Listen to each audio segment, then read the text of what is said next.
Bihar word जो पहले एक राज्य को रिप्रेजेंट करता था, आज वो सिर्फ एक गाली बन के रह चुका है। बिहारी वर्ड को हम इंडिया से एक गाली समझते हैं और कुछ लोग तो इससे इतना ज्यादा ऑफेंड हो जाते हैं कि उनको आप माँ बहन की गाली दे दीजिए, लेकिन बिहारी मत बोलिए। अब बिहार सुनते ही हम सबके दिमाग में क्या आता है? गंदगी, मजदूर, अनहाइजीनिक बदबूदार लोग, करप्शन, चोर, डाकू और लालू यादव। मतलब अगर किसी को पता चल जाए कि ट्रेन बिहार के रूट से आ रही है तो बंदा अपना एसी का फर्स्ट क्लास का टिकट कैंसिल कराने के लिए भी रेडी हो जाता है। और अगर किसी सरकारी नौकर को पनिशमेंट देनी हो तो उसको सस्पेंड करने की बजाय बिहार में ट्रांसफर कर देते हैं। आज के टाइम पे जब बात हेट स्पीच पे आती है तो बिहार हम सबके माइंड में रेंट फ्री रहता है। लेकिन आखिर क्या रीजन है कि बिहार की जो सबसे मशहूर कहावत है, एक बिहारी सब पे भारी, आज बदलकर एक बिहारी 100 बीमारी बन चुकी है। आज की वीडियो में हम जानेंगे कैसे हमारा बिहार, जो एक टाइम पे भारत का गर्व था, आज सिर्फ एक गाली बन के रह चुका है। अब वीडियो में आगे बढ़ने से पहले एक छोटा सा डिस्क्लेमर, ये वीडियो बिहार को हेट फैलाने के लिए नहीं है, ये सिर्फ वहां की प्रॉब्लम्स और सॉल्यूशंस को डिस्कस करने के लिए बनाई गई है। तो जो कोई भी इससे ऑफेंड हो रहा है तो उसमें तुम्हारी गलती, उसमें मैं कुछ नहीं कर सकता। तो चलिए अब इस स्टीरियोटाइपिकल श्रृंगार को साइड में करते हैं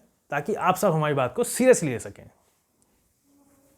अब बिहार की बात करते ही सबसे पहले वहां का कल्चर हमारे दिमाग में आता है। जैसे हमारे इंडिया में अलग अलग तरीके के कल्चर मनाए जाते हैं, जैसे राजस्थान में मटका डांस, यूपी में कथक और तमिलनाडु में भरतनाट्यम। लेकिन बिहार का कल्चर सिर्फ लहंगा चोली तक ही सीमित रह चुका है। मतलब आज के टाइम पे Bihar as a state India छोड़कर सिर्फ लहंगे में रहना पसंद करता है। अब मैं इतनी ज्यादा एक्सट्रीम बात क्यों कर रहा हूँ, इसके पीछे बहुत अच्छा रीजन है। जब हम बिहार के यूथ के बारे में रिसर्च कर रहे थे तो हमें काफी इंटरेस्टिंग फैक्ट पता चला कि जहां महाराष्ट्र और पंजाब में छत्रपति शिवाजी और गुरु गोविंद साहब को एज अ कीवर्ड सर्च किया जा रहा था, वहीं बिहार का यूथ बुर सर्च कर रहा था। और बुर का मतलब जिनको नहीं पता, उसका मतलब होता है वेजाइना। अब हम बिहार के सबसे मशहूर सिनेमा जो कि भोजपुरी सिनेमा है उसकी बात करें तो इनकी अचीवमेंट सिर्फ इतनी है कि इन्होंने लहंगा, चोली, लिपस्टिक, कमर और नाभि का अलग ही मल्टीवर्स बना रखा है। अब आप इनकी कोई भी मूवी या सॉन्ग उठा लीजिए, उसमें आपको सिर्फ मवाली कल्चर, वल्गर डांस, डायलॉग्स और लिरिक्स ही मिलेंगे। और इस पूरी वीडियो में जब हमने भोजपुरी सिनेमा को ऑब्जर्व किया तो हमें बहुत अजीब सी फटीज देखने को मिली, जैसे कि हर गाने में हीरोइन की नाभि में उंगली डालना, और इसी नाभि पे इन लोगों ने सोलो एल्बम्स भी रिलीज कर रखी है। और ये सारी फटिश आपको किसी एडल्ट वेबसाइट पे भी नहीं मिलेगी, क्योंकि इसका कॉपीराइट सिर्फ भोजपुरी सिनेमा के पास है। सॉन्ग्स का असली काम होता है एंटरटेन करना, पर यहाँ तो गाने ऐसे बनते हैं जैसे कौन की ऑडियो वर्जन सुन रहे हो। बिहार के लोगों को एक चीज समझनी चाहिए कि तुम्हारे एंटरटेनमेंट से तुम्हारी सोच डिसाइड होती है। अगर बस गर्मी, कमर, लहंगा और नाभि तक ही देखते रह जाओगे तो फ्यूचर का क्या होगा। और इसी सोच और कल्चर की वजह से जन्म हुआ बिहार का फेमस ऑर्केस्ट्रा डांस। ऑर्केस्ट्रा नहीं, ऑर्केस्ट्रा डांस। अब पूरे भारत में ही इस ऑर्केस्ट्रा डांस की झलक कहीं ना कहीं देखी जरूर होगी। कहने को तो ये ऑर्केस्ट्रा बिहार के कल्चर का पार्ट है, लेकिन एक बात खुद सोचो, क्या ऐसे वल्गर डांस को कल्चर के नाम पे प्रमोट करना सही है? किस एंगल से आपको ये सब एक कल्चर दिखता है? अगर ध्यान से देखा जाए तो ऑर्केस्ट्रा और ओपन स्ट्रिप क्लब में ज्यादा कोई फर्क नहीं है, क्योंकि इसी ऑर्केस्ट्रा में 6 साल के बच्चे से लेकर 60 साल के बूढ़े तक अपनी गर्मी मिटाने आते हैं। अब आप खुद सोचो कि ऐसे वल्गर डांस इन छोटे छोटे बच्चों की लाइफ पे कैसे इंपैक्ट करेंगे। मतलब जिस टाइम पे हम लोग एस्ट्रोनॉट, डॉक्टर और इंजीनियर बनने का सपना देखते थे, उस टाइम पे बिहार के बच्चे सिर्फ ब्लाउज में 10 का नोट डालने का सपना देख रहे हैं। मैं पूछता हूँ, क्या ये बच्चे जिंदगी में कुछ अच्छा करने का सोच पाएंगे? क्योंकि इनका क्या गोल है और उसको कैसे अचीव करना है, ये सोचने की क्षमता इन्हीं ऑर्केस्ट्रा और भोजपुरी सिनेमा वालों ने छीन ली है। और ये ऑर्केस्ट्रा सिर्फ माइनस को एक्सप्लॉइट नहीं करता है, ये उन डांसर्स को भी करता है जो किसी मजबूरी की वजह से ऐसे वल्गर गानों पे डांस कर रही हैं। और काफी लोगों को लगता है कि ये सारी डांसर्स सिर्फ लड़कियां होती हैं, लेकिन ऐसा नहीं है। कई केसेस में लड़कों को लड़की बना के लोग डांस कराते हैं जब इनका बजट कम होता है, और कुछ केसेस में तो ये लड़के माइनर भी होते हैं जिनके साथ ऐसी हरकतें हो रही हैं। और इन्हीं लड़कों को सब छक्का बोलते हैं और गंदी गंदी गालियां देते हैं, और कई बार तो लोग इन्हें मारते भी हैं, क्योंकि उन्हें लगता है कि लड़की बताकर लड़के का डांस दिखाया जा रहा है तो उनके साथ स्कैम हो गया। अब बहुत लोगों के लिए ये सब एक कल्चरल शॉक है, लेकिन ये तो सिर्फ एक टीजर है। बिहार में एक बहुत फेमस कॉन्सेप्ट है फोर्स्ड मैरिज का, जिसको आप पकड़ा हुआ विवाह भी बोल सकते हैं। अब ये प्रैक्टिस कितनी कॉमन है इसका अंदाजा आप इससे भी लगा सकते हैं कि आज भी लोग इसको ट्रेडिशन की तरह देखते हैं। 7194 केसेस रिपोर्ट किए गए थे 2020 में इस क्राइम से रिलेटेड, और उसके बाद ये नंबर बढ़ता ही गया। इसमें कई बार दूल्हे को किडनैप कर लिया जाता है और बंदूक की नोक पर रख के उससे जबरदस्ती शादी करवाई जाती है, और अगर वो मना कर दे तो आप लोगों को पता उसके साथ क्या होगा।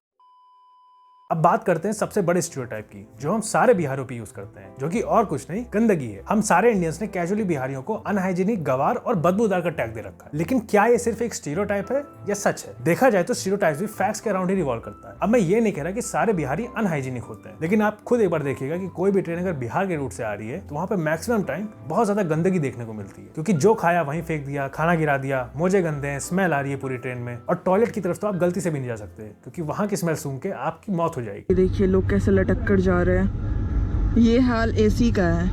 लोग जितना जनरल लोग हैं सब हमारे, ये देखिए खुलवाना चाहते हैं। अरे आंटी हम लोग थोड़े से में तो है, तीन बैठे हुए, अब कहाँ मतलब। अरे जो जाएगा जिसको जाना तो ना, उधर पूरा मार लग गया। आज क्या है? कुछ नहीं है, सही भीड़ होता है। अरे अरे अरे अरे इतना लोग किधर से चढ़ेगा? हमको लगता है इधर से चढ़ेगा। मतलब यार अपना में भी हम लोग चैन से नहीं बैठे हुए हैं। एसी का डब्बा जनरल बन चुका है, इतनी ज़्यादा भीड़ हो चुकी है। किसको किसको देखना तैयार है मेरी जनरल वाली व्लॉगिंग? अरे भाई थोड़ा सामान हटा के, तो आज आपको दिखाते हैं थर्ड एसी में जनरल का व्यू। और बाथरूम से भी जब आदित्य आया, नल की कंडीशन काफ़ी ख़राब है, गड़िया आ रहा था पूरा। पानी मारोगे ना तो पानी उधर से इधर आ जाता है, लाइक हम लोग जहाँ खड़े रहते हैं प्लस दबाओगी पानी इधर बाहर आ जाता है। अब इस वीडियो से भी आप देख सकते हैं कि कैसे जनरल की टिकट लेके सब लोग एसी में ट्रैवल कर रहे हैं। अब ये ट्रेन का रूट था बरका खाना से पटना तक का, जिसमें लगभग सारी पॉपुलेशन बिहार की ही थी। तुम खुद सोचो, तुमने टिकट लिया था एसी का क्योंकि वो कम क्राउडेड होता है और वॉशरूम जाने में भी कोई दिक्कत नहीं होती, लेकिन इतना महंगा टिकट लेने के बाद भी आपको सांस लेने की जगह नहीं मिल रही, मुतना तो दूर की बात है। और जब टीटी से पूछा गया तो उनका भी रिएक्शन काफी कैजुअल था कि ये तो बिहार है जनाब, यहाँ तो उसका है। अब देखा जाए तो ये सारी चीजें बाकी स्टेट्स में भी होती हैं, बाकी ट्रेनों में भी होती हैं, लेकिन बिहार में इसकी हालत कुछ ज्यादा ही बदतर है। अब इससे ये पता चलता है कि बिहार के लोगों में सबसे ज्यादा लैक ऑफ सिविक सेंस है, क्योंकि ये पब्लिक प्रॉपर्टी को पब्लिक मानना ही नहीं चाहते। बिहार आज भी टाइम के साथ इवॉल्व नहीं होना चाहता, क्योंकि मैक्सिमम बिहारियों की थिंकिंग सिर्फ इतनी है कि उन्हें सरकार की तरफ से फ्री राशन मिल जाए, पीने के लिए एक क्वार्टर मिल जाए और गर्मी दूर करने के लिए ऑर्केस्ट्रा मिल जाए, क्योंकि एजुकेशन और बच्चों के फ्यूचर का क्या ही करना है, वो भी जी लेंगे इसी लाइफस्टाइल में। इस बात का अंदाजा आप इससे भी लगा सकते हैं कि स्वच्छ भारत अभियान के बाद भी आज बिहार में 39% घरों में टॉयलेट नहीं है। वहाँ पे खुले में शौच करना और ट्रेन की पटरियों पे हगना आज भी बहुत कॉमन है। अब ये बात सिर्फ इतनी नहीं है कि बिहार में टॉयलेट्स नहीं है, क्योंकि बिहार के एक गांव में ऐसी मान्यता है कि वहाँ पे लोग टॉयलेट को as a bad luck consider करते हैं, और इसी रीजन की वजह से उस गांव में आज भी कोई टॉयलेट नहीं बनवाना चाहता और लोग खुले में ही हगना प्रेफर करते हैं।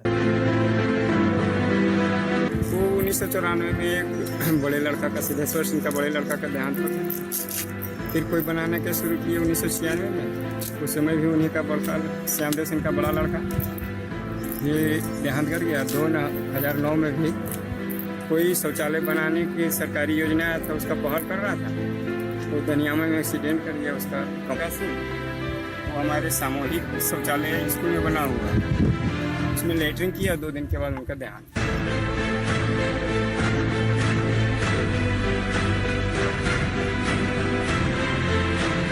और ऐसे कई सारे सुपरस्टिशंस हैं जो आज भी बिहार को एक बिछड़ा हुआ राज्य बना रहे हैं। अब कहने को तो एक मान्यता ये भी है कि गंगा हमारी माँ है और गंगा को हम देवी के समान पूजते हैं और उसमें डुबकी लगाने से हमारे सारे पाप भी धुल जाते हैं। लेकिन ये बात जान के आपको काफी हैरानी होगी कि गंगा की आज जो हालत है उसमें मैक्सिमम कॉन्ट्रीब्यूशन बिहार का है, क्योंकि बिहार में डेली 1100 mld यानी 1100 मिलियन लीटर्स पर डे का जो सीवेज वेस्ट है उसमें से सिर्फ 343 mld को ही ट्रीट किया जाता है। बाकी बचा हुआ 750 mld का जो अनट्रीटेड सीवेज है उसको गंगा में बहा दिया जाता है। मतलब कि टोटल वेस्ट का 68% सीधा का सीधा गंगा में डाल देते हैं। अब ये कितना कंसर्निंग है कि जिस देश में हम नदियों को देवी देवता के समान पूजते हैं, उनको हमने अपना आज पर्सनल टॉयलेट फ्लश बना दिया है। अब बात की जाए बिहार के इंफ्रास्ट्रक्चर की, तो यहाँ के फ्लाईओवर्स का काम है गिरना, हेडलाइंस बनाना या तो चोरी हो जाना, ताकि फंडिंग से गवर्नमेंट नए स्कैम क्रिएट कर सके। अब ये सिर्फ कोई सार्केज्म नहीं है, ये असली रिपोर्ट है। बिहार के गाँव में चोरों ने 500 टन का स्टील ब्रिज ही चुरा लिया और पुलिस ने भी काफी कैजुअली कह दिया कि अब कौन पकड़े ऐसे कॉकरोचेस को। और ब्रिज चोरी करने से पहले इन्हीं चोरों ने 200 करोड़ की मिट्टी भी चुराई थी। लेकिन सोचने वाली बात यह है कि इन चोरों में इतनी ज्यादा हिम्मत कैसे है कि इनका जो मन करता है वो चुरा लेते हैं। तो इसका सबसे बड़ा रीजन है कि वहाँ की गवर्नमेंट खुद चोर है, क्योंकि बिहार का नाम उन गिने चुने स्टेट्स में आता है जहाँ पे सबसे ज्यादा करप्शन है। बिहार के मिनिस्टर्स को सिर्फ पब्लिक के पैसे लूटना और अकड़ दिखाना आता है, क्योंकि अगर गलती से कोई पुलिस ऑफिसर इनको नहीं पहचान पाता तो ये सीधा उसको सस्पेंड करा देते हैं।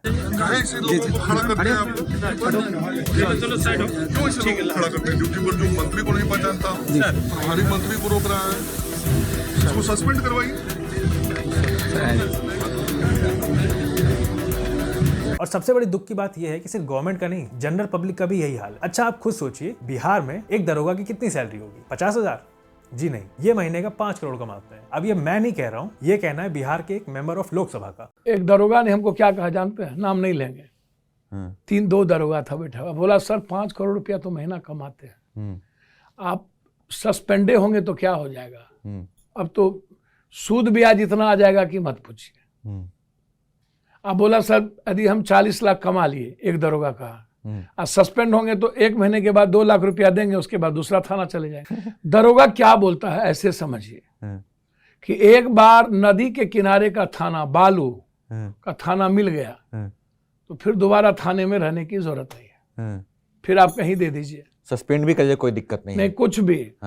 सर दरोगा, डीएसपी, इंस्पेक्टर और पदाधिकारी कि कम से कम 20-20 प्लॉट, 40-40 प्लॉट है सर। और सबसे बड़ी दुख की बात यह है कि इसी वीडियो के कमेंट्स में जो बिहार के यंग एस्पिरेंट्स हैं वो इस करप्शन को एज अ मोटिवेशन ले रहे हैं। अब करप्शन सिर्फ बिहार में नहीं है, इंडिया के हर स्टेट में पाया जाता है, लेकिन फर्क सिर्फ इतना है कि बाकी स्टेट्स में करप्शन थोड़े बहुत कपड़े पहन के घूमता है, लेकिन बिहार में खुला नंगा घूमता है। अब बिहार के कंपैरिजन में यूपी का बहुत अच्छा एग्जांपल ले सकते हैं। यूपी ने अपनी इमेज काफी सुधार ली है, सिर्फ डेवलपमेंट, लो क्राइम रेट, एक्सप्रेसवेज और स्मार्ट सिटी से। वरना कुछ साल पहले तक यूपी को भी बिहार की तरह ही गाली दी जाती थी। हालांकि आज भी यूपी में काफी कमियां हैं, लेकिन बिहार गवर्नमेंट और बिहार के लोग यूपी से काफी कुछ सीख सकते हैं। अब बिहारियों को भी सब लोग आज इसीलिए गाली देते हैं क्योंकि उन लोगों ने डेवलपमेंट से साफ इनकार कर दिया है। वो सिर्फ उसी गवर्नमेंट को वोट देते हैं जो उनको फ्रीबीज देती है। अब बात करते हैं बिहार के एजुकेशन सिस्टम के बारे में, जहाँ पे सीबीएसई ICSE बोर्ड नहीं, पर्ची बोर्ड चलता है। क्योंकि बिहार में टॉपर पढ़ाई से डिसाइड नहीं किया जाता है, बल्कि कौन कितने ज्यादा फर्रे बना रहा है और उसको कहाँ छुपा रहा है उससे डिसाइड होता है। अरे नहीं, माय बैड, छुपा के चीटिंग थोड़ी होती है बिहार में। वहां तो लोग स्पाइडरमैन बन के दीवार पे चढ़ के चीटिंग कराते हैं। चीटिंग बिहार का एक नेशनल स्पोर्ट है और यहाँ के कुछ लोग इस कल्चर का पार्ट बन के काफी प्राउड फील करते हैं। यहाँ के टीचर्स खुद पढ़े लिखे नहीं होते, स्टूडेंट्स को क्या ही पढ़ाएंगे, क्योंकि बस तंबाकू और मजदूरी ही यहाँ की यूथ की लग्जरी है। और यही एजुकेशन सिस्टम सबसे बड़ा रीजन है कि बिहार के मैक्सिमम यूथ को या तो बेरोजगारी से गुजरना पड़ता है, नहीं तो घर संभालने के लिए मजदूरी करनी पड़ती है। इंडिया में मैक्सिमम मैनुअल लेबर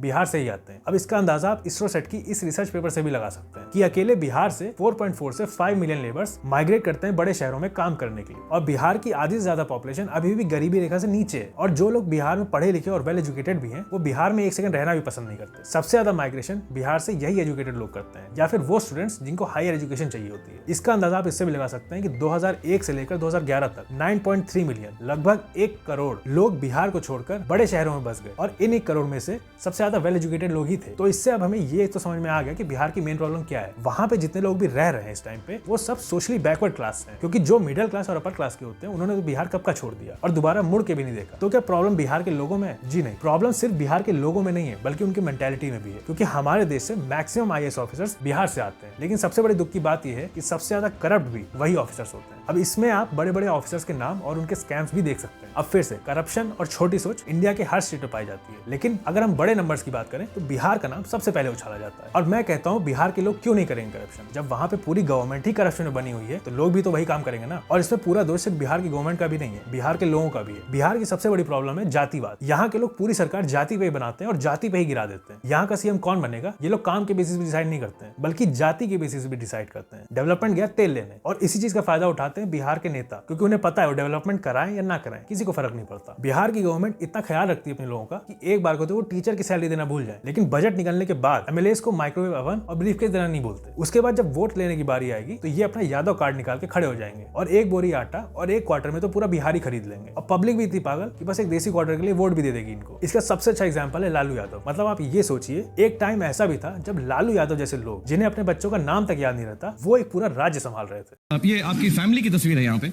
तो इसमें हमें बताएं कौन कौन है इस तस्वीर के अंदर प्लीज। वो तो हमारी पत्नी है राबड़ी देवी जी हैं, और ये बेटियां हैं दोनों जी। नाम क्या क्या है इनके? नाम तो हम भुला रहे हैं। और यही लालू यादव ने 950 करोड़ का चारा घोटाला किया था, जिसमें जानवरों के चारे और दवाई के फेक बिल बना के सेंट्रल गवर्नमेंट को अच्छे से लूटते थे। अब इस चारे घोटाले पे तो अलग से वीडियो बनाई जा सकती है, ये इतना बड़ा स्कैम था इंडिया का, लेकिन हम इसमें ज्यादा डिटेल में नहीं जाएंगे। और यही रीजन है कि बिहार में लोकल तो छोड़ो, कोई टूरिस्ट भी नहीं आना चाहता। अब इसका अंदाजा आप इससे भी लगा सकते हैं कि 2023 में बिहार में सिर्फ 2.25 करोड़ ही टूरिस्ट आए थे। वहीं दूसरी तरफ बिहार के पड़ोसी यूपी में ये नंबर 48 करोड़ था। और जब सर्वे में इसका रीजन पूछा गया तो काफी टूरिस्ट ने बताया कि बिहार पुलिस को टूरिस्ट का डील करना नहीं आता, और इन्हें सबसे ज्यादा डर था अपनी सेफ्टी को लेकर, क्योंकि बिहार ने क्राइम रेट में इंडिया के सारे स्टेट्स को पीछे छोड़ दिया है। और बिहार में चोरी, डकैती और मर्डर तो सर्दी जुकाम से भी ज्यादा कॉमन है। और यही सबसे बड़ा रीजन है कि बहुत सारे लोग बिहार जाने से ही डरते हैं। और ये क्राइम और गुंडागर्दी कॉलेज कैंपसेस में बहुत कॉमन है। और आप लोगों को लग रहा होगा कि कॉलेज में तो सिक्योरिटी गार्ड्स होते हैं, लेकिन इन्हें उससे कोई फर्क नहीं पड़ता। ये सिक्योरिटी गार्ड्स को भी मार के निकल जाते हैं।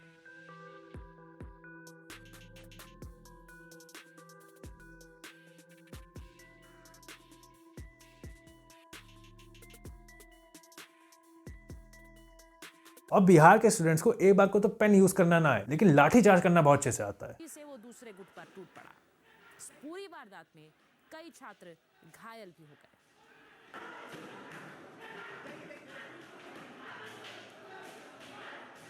और इनकी लड़ाई सिर्फ हाथापाई पे नहीं रुकती। अगर बात आगे बढ़ जाए तो कैंपस के अंदर ही स्टूडेंट को जान से मार देते हैं।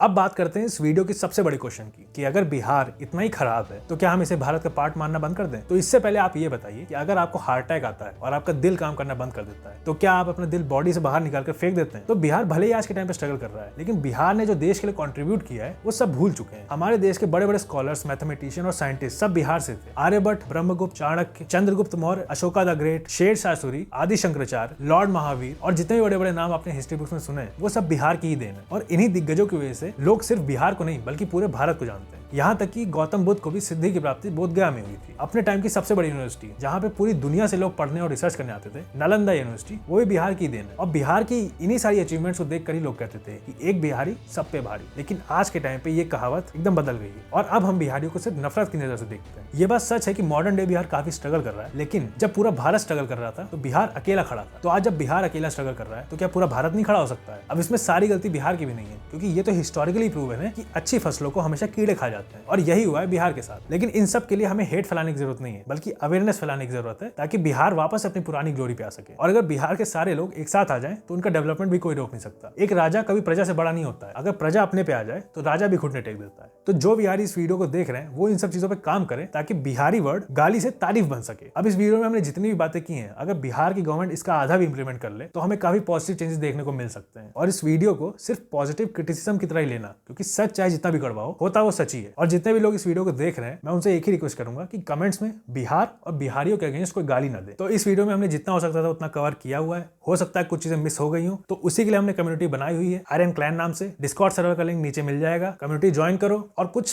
पॉजिटिव चेंज लेकर आओ। अब इस वीडियो को बनाने में काफी मेहनत लगी है, इसी वजह से थोड़ा लेट भी हुआ है, 1 महीने बाद अपलोड हो रही है, क्योंकि हम वीडियो की क्वालिटी पे ज्यादा ध्यान देते हैं, क्वांटिटी पे नहीं। तो इसके लिए चैनल को सपोर्ट की जरूरत है, तो लाइक करो, शेयर करो और ज्यादा से ज्यादा सब्सक्राइब करो।